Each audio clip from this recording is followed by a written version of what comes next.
अस्सलाम वालेकुम स्टूडेंट्स, आज हम अपना नेक्स्ट टॉपिक स्टार्ट करेंगे जो कि है क्लासिफिकेशन ऑफ क्रोमेटोग्राफी।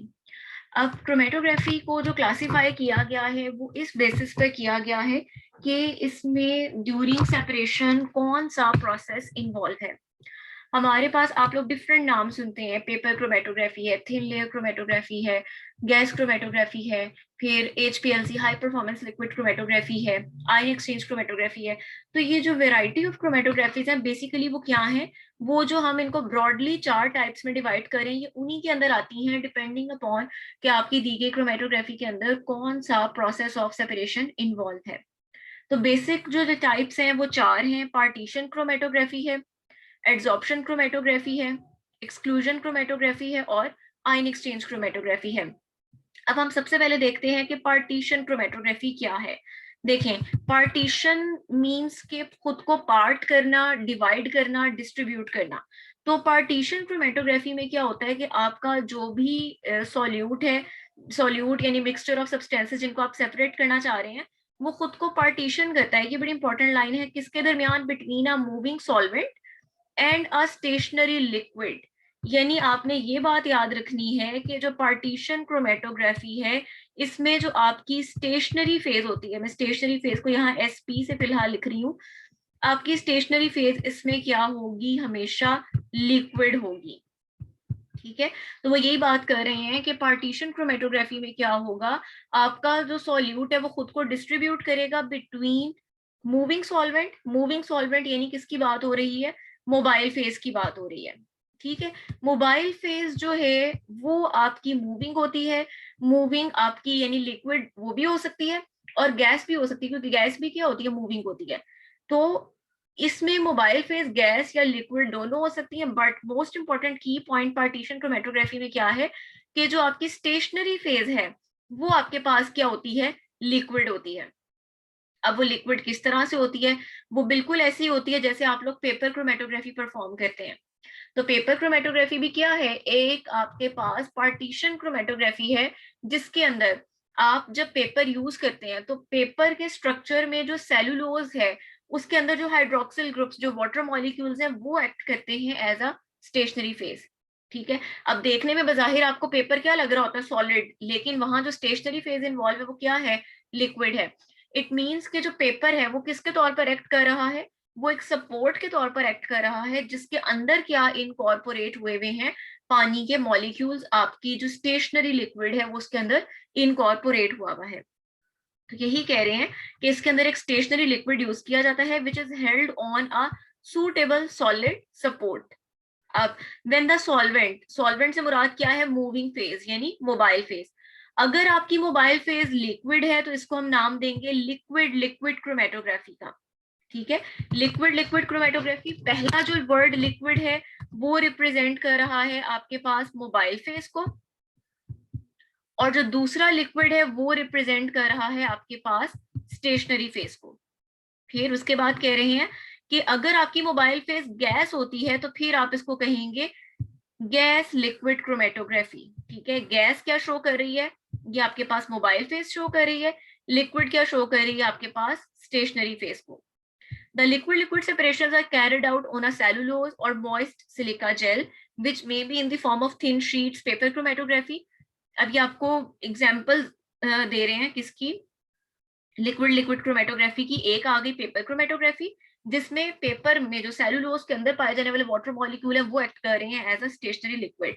फिर उसके बाद टीएलसी, टीएलसी भी हम एड्सॉर्प्शन मोड में भी करवा सकते हैं, पार्टीशन मोड में भी।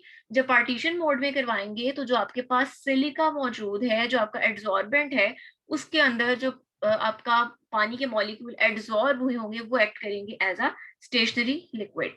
या आप इसको किस में करवा सकते हैं, कॉलम भी हो सकता है, पार्टीशन कॉलम क्रोमेटोग्राफी। इसमें क्या होगा कि जो कॉलम के अंदर आपने एड्सॉर्बेंट भरा हुआ है, उस एड्सॉर्बेंट के दरमियान जो खाली स्पेसेस हैं वहां पर क्या होगा, आपका स्टेशनरी लिक्विड मौजूद होगा, स्टेशनरी फेस मौजूद होगी। कह रहे हैं कि the medium in each case act as a support for water.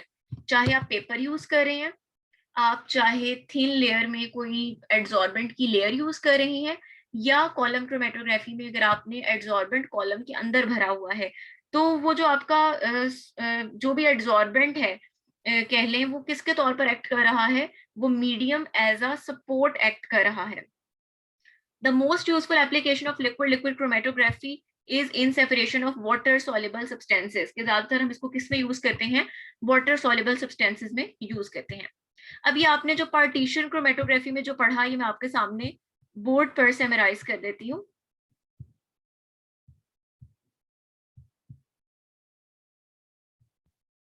देखें, सबसे पहले तो आपने ये बात याद रखनी है, हम पढ़ने लगे हैं पार्टीशन क्रोमेटोग्राफी। ठीक है, पार्टीशन क्रोमेटोग्राफी में जो आपने पॉइंट याद रखना है, वो आपने ये याद रखना है कि इसमें हमारी जो स्टेशनरी फेज है वो क्या होगी, लिक्विड होगी। ठीक है, और लिक्विड होने का मतलब क्या है, लिक्विड होने का मतलब ये है कि वो किसी सपोर्ट के ऊपर वो लिक्विड एड्सॉर्ब हुआ होगा।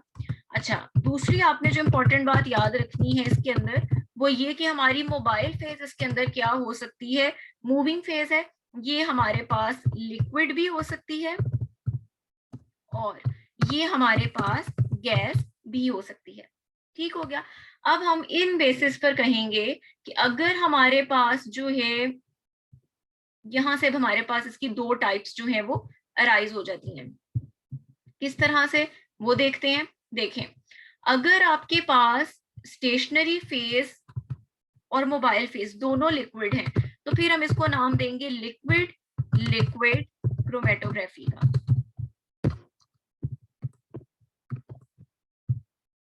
ठीक है, लिक्विड मतलब जो ये वाला मैंने लिक्विड लिखा है, ये मैंने किसके लिए लिखा है, ये मैंने लिखा है मोबाइल फेज के लिए।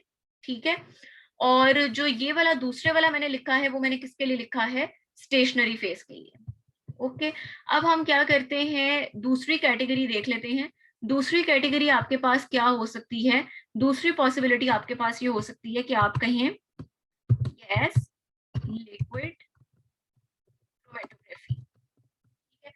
जैसे ही आपके सामने ये लिखा हुआ आता है, तो आपने इसमें समझ जाना है कि हमारे पास जो पहला वर्ड है, जो ये दिया हुआ है गैस, वो किसको रिप्रेजेंट कर रहा है, वो रिप्रेजेंट कर रहा है मोबाइल फेज को। इट मींस के गैस लिक्विड क्रोमेटोग्राफी लिखा हुआ है, तो ऐसी क्रोमेटोग्राफी की बात हो रही है जिसमें mobile phase moving phase gas है, जबकि आपकी जो स्टैटिक स्टेशनरी फेज है वो क्या है, लिक्विड है।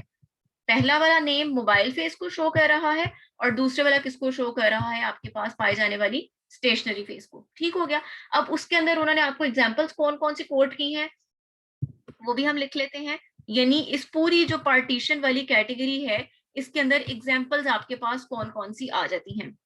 एग्जांपल्स हमारे पास, एक तो सिंपल जो आप लोग परफॉर्म करते हैं, पेपर क्रोमेटोग्राफी आ जाएगी। उसके बाद थिन लेयर क्रोमेटोग्राफी, ये आप दोनों मोड्स में कर सकते हैं। ठीक है, एड्सॉर्बेंट के मोड में भी, एड्सॉर्प्शन के मोड में भी, और पार्टीशन के मोड में भी। ठीक है, फिर इसके बाद आ जाती है कॉलम।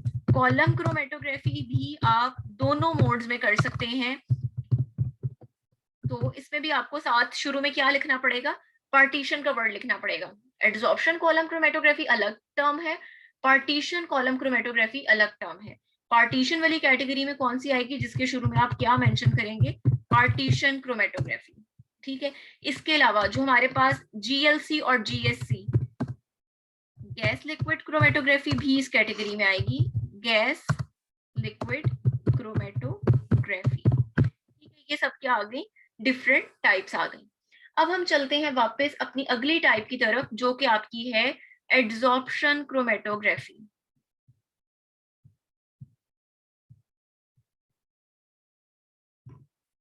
अच्छा, अब एड्सॉर्प्शन में क्या होगा, एड्सॉर्प्शन में एड्सॉर्प्शन का फिनोमेना इन्वॉल्व होगा, और एड्सॉर्प्शन किस पर होती है, सॉलिड सरफेस पर होती है। ठीक है, तो इसमें क्या है, जैसे मैंने आपसे पीछे वाली में कहा कि आपने याद रखना है कि पार्टीशन क्रोमेटोग्राफी में स्टेशनरी फेज आपकी लिक्विड होती है, तो यहाँ आपने याद रखना है कि एड्सॉर्प्शन क्रोमेटोग्राफी में आपकी जो स्टेशनरी फेज है वो आपके पास क्या होगी, सॉलिड होगी। ठीक है, स्टेशनरी फेज यहाँ क्या होगी, सॉलिड, कोई ना कोई एड्सॉर्बेंट होगा जिसकी सरफेस के ऊपर एड्सॉर्प्शन का फिनोमेना होगा। तो इसमें बता रहे हैं कि it is a technique in which small differences in the adsorption behaviour of substances between a moving solvent यानी मोबाइल फेज, अगेन लिक्विड भी हो सकती है, गैस भी हो सकती है। स्टेशनरी फेज क्या है? Stationary solid phase are utilized to achieve the separation. किस बेस पर होगी?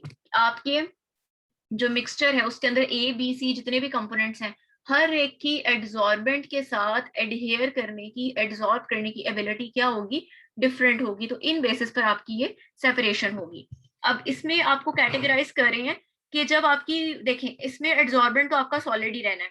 मूविंग फेज अलबत्ता क्या हो सकती है? अगर लिक्विड होगी तो फिर क्रोमेटोग्राफी कहलाएगी लिक्विड सॉलिड क्रोमेटोग्राफी। पहला वर्ड लिक्विड मोबाइल फेज को रिप्रेजेंट कर रहा है, सॉलिड जो है वो किसको रिप्रेजेंट कर रहा है? एड्सॉर्प्शन को, सॉरी स्टेशनरी फेज को।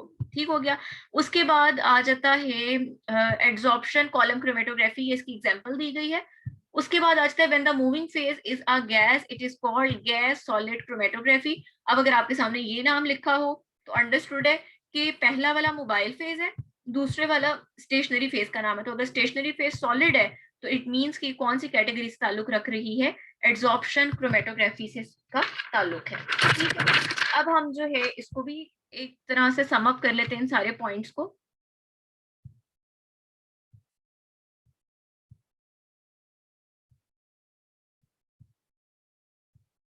अब हम देखते हैं कि हमारे पास जो अगली कैटेगरी आ जाती है वो आ जाती है एड्सॉर्प्शन क्रोमेटोग्राफी की। ठीक है, अब इसमें आपने क्या याद रखना है? इसमें आपने ये याद रखना है कि इसके अंदर जो हमारे पास हमारी सॉलिड फेज है, स्टेशनरी फेज जो है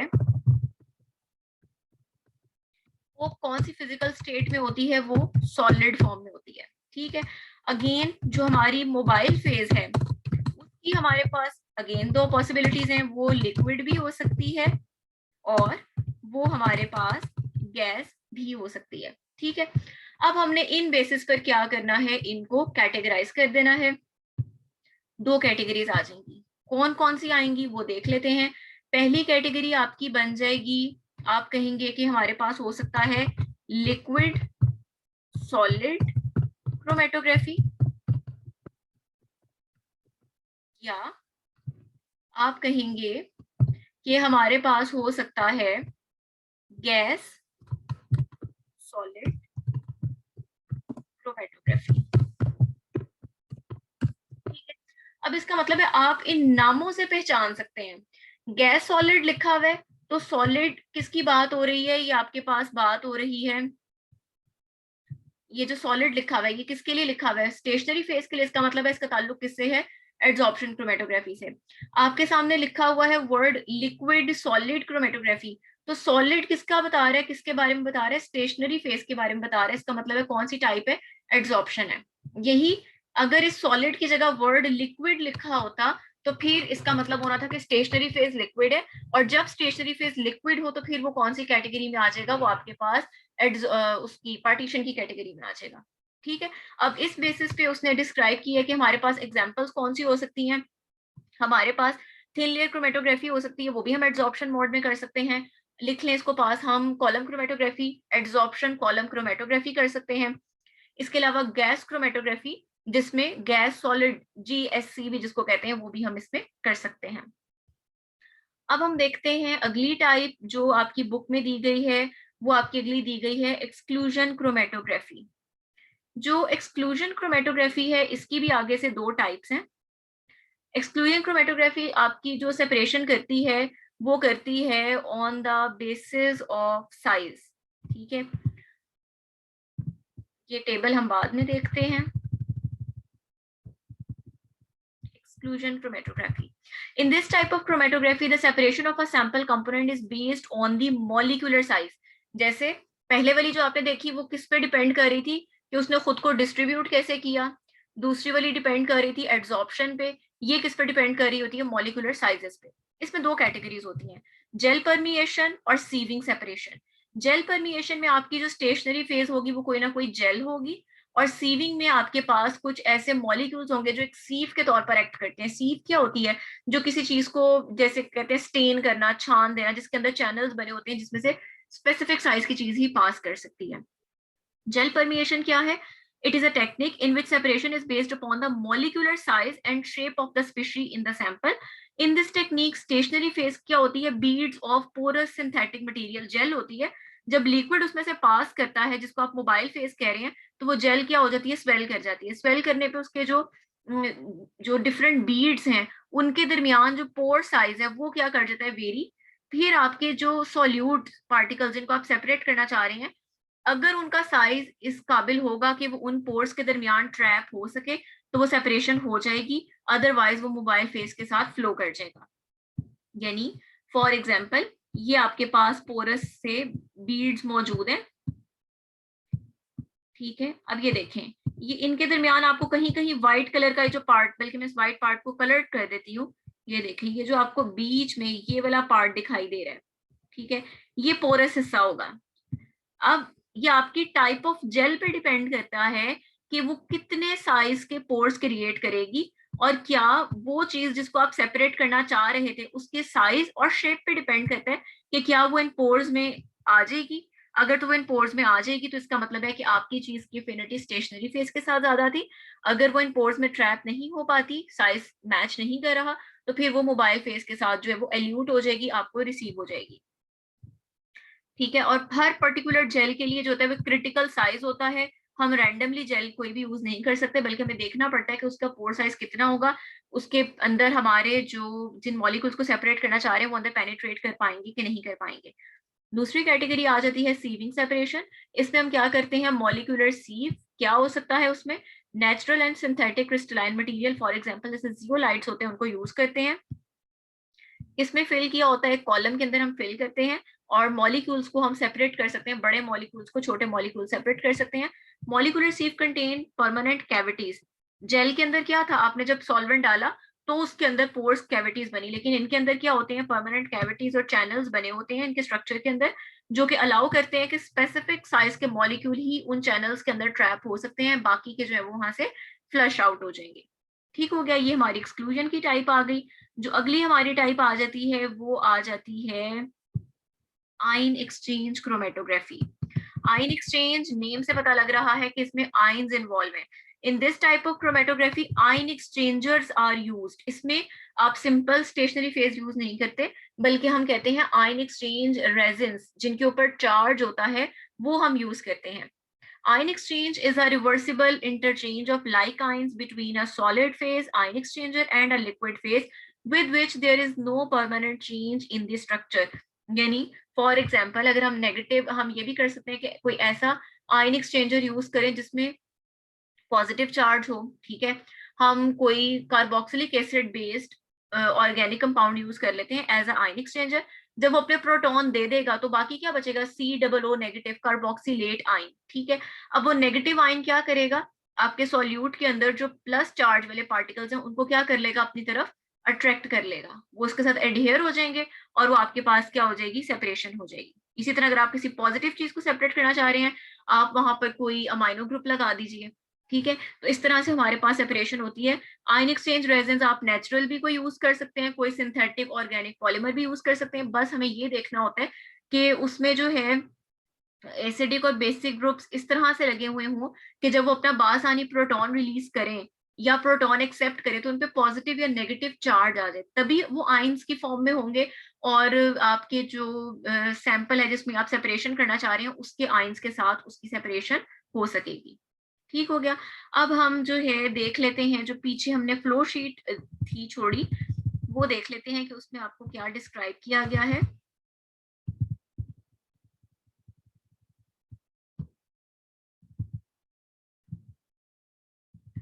अच्छा जी, सबसे पहले हम देखते हैं कि जी हमारे पास क्रोमेटोग्राफी की बेसिक उन्होंने 4 आपको क्लासिफिकेशंस दे दी. Adsorption chromatography, exclusion, ion exchange और पार्टीशन. ठीक है, एड्सॉर्प्शन जिसमें हमने पढ़ा था कि स्टेशनरी फेज हमेशा क्या होगी? आपकी सॉलिड होगी. ठीक है, इसको मैं थोड़ा सा जूम आउट कर रही हूँ.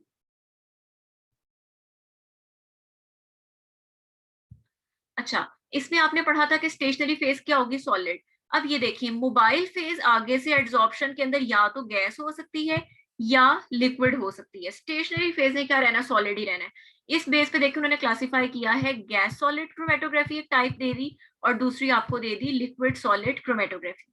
अब कह रहे हैं कि लिक्विड सॉलिड क्रोमेटोग्राफी की भी आगे से दो कैटेगरीज हैं, मिसाल बल्कि एग्जांपल्स हैं उसकी कह लें।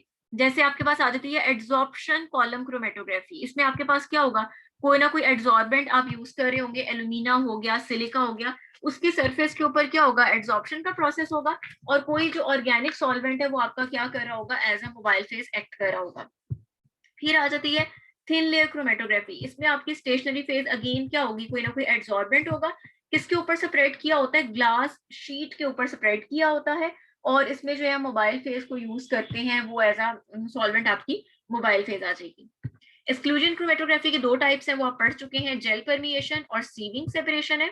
ठीक है, आयन एक्सचेंज की फर्दर कोई कैटेगरी नहीं है। पार्टीशन क्रोमेटोग्राफी पे अगर हम आ जाएं तो इसमें हमारे पास दो टाइप्स आ जाती हैं।